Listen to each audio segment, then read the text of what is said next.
Bonjour les enfants, c'est le moment de l'école du dimanche.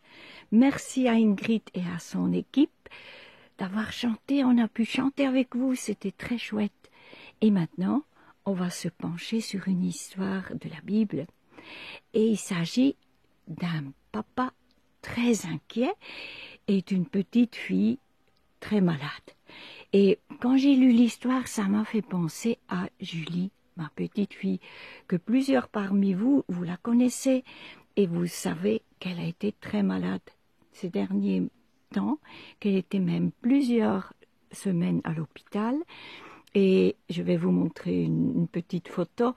Ouh là là, c'est un peu triste, mais voilà. Vous la voyez, elle n'était pas bien.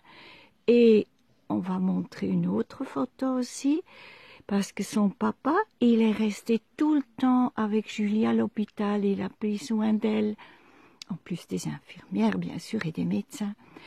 Et cette histoire que je lis dans la Bible, qu'on va écouter maintenant, m'a vraiment rappelé ça. Et Julie, je vous rassure, maintenant, Julie va bien, elle est guérie, et d'ailleurs, elle vous remercie tous parce que vous avez prié pour elle. Et on va sans tarder écouter, donc c'est dans l'évangile de Marc, chapitre 5, à partir du verset 21. Et c'est Jacques, donc son papy, son grand-père, qui va lire l'histoire dans la Bible. On va avoir quelques petites vidéos. Et je veux juste dire que Jacques a enlevé quelques versets qu'il a pas lus, il les a pas enlevés. C'est des versets 30 à 34. Donc si après vous voulez les lire vous-même, ou bien vous demandez à vos parents, c'est très intéressant. Mais on voulait pas faire trop long. Donc maintenant, on y va sans tarder. Quand Jésus revient en barque de l'autre côté du lac, une grande foule se rassemble autour de lui. Il est au bord du lac. Un des chefs de la maison de prière arrive. Il s'appelle Jairus. Il voit Jésus, il se jette à ses pieds et il le supplie en insistant.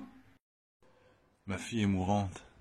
Viens, pose tes mains sur sa tête, qu'elle guérisse et qu'elle vive. » Jésus s'en va avec lui.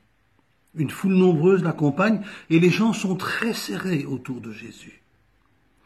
Dans la foule, il y a une femme qui perd du sang depuis 12 ans.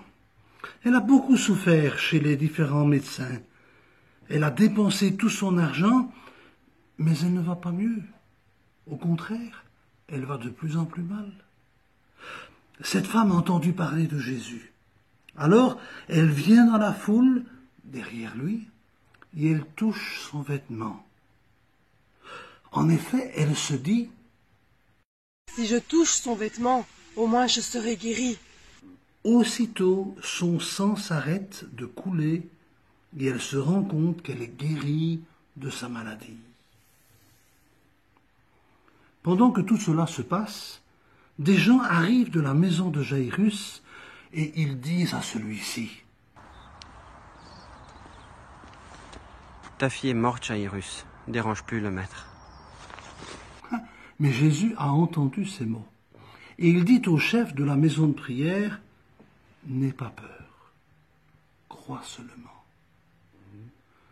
Il ne permet à personne de l'accompagner, sauf à Pierre, Jacques et Jean, le frère de Jacques. Ils arrivent à la maison de Jairus, il y a beaucoup de bruit. Jésus voit que les gens pleurent et poussent de grands cris. Il entre dans la maison et leur dit « Mais pourquoi faites-vous tout ce bruit? Et pourquoi est-ce que vous pleurez?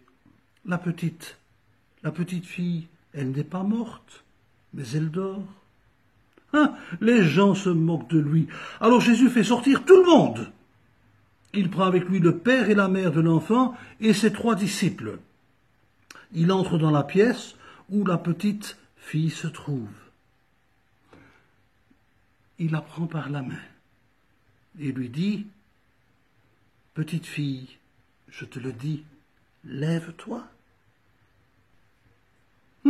La petite fille se lève tout de suite et elle se met à marcher. Elle a 12 ans. Ceux qui sont là sont vraiment très étonnés.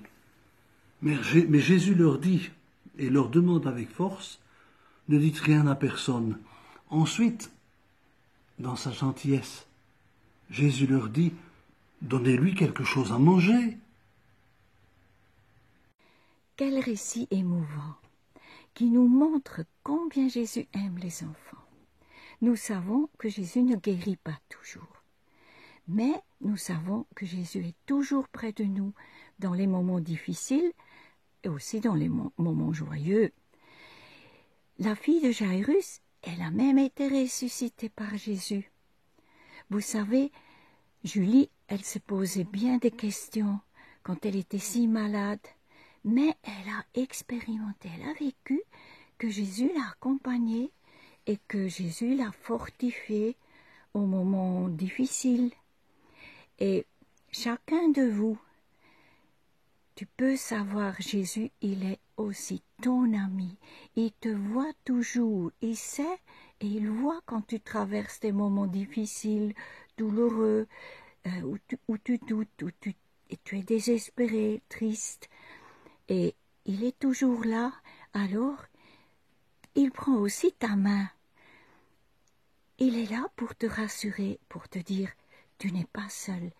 Et Jésus, il prend bien soin de toi. Et de nous d'ailleurs, les adultes.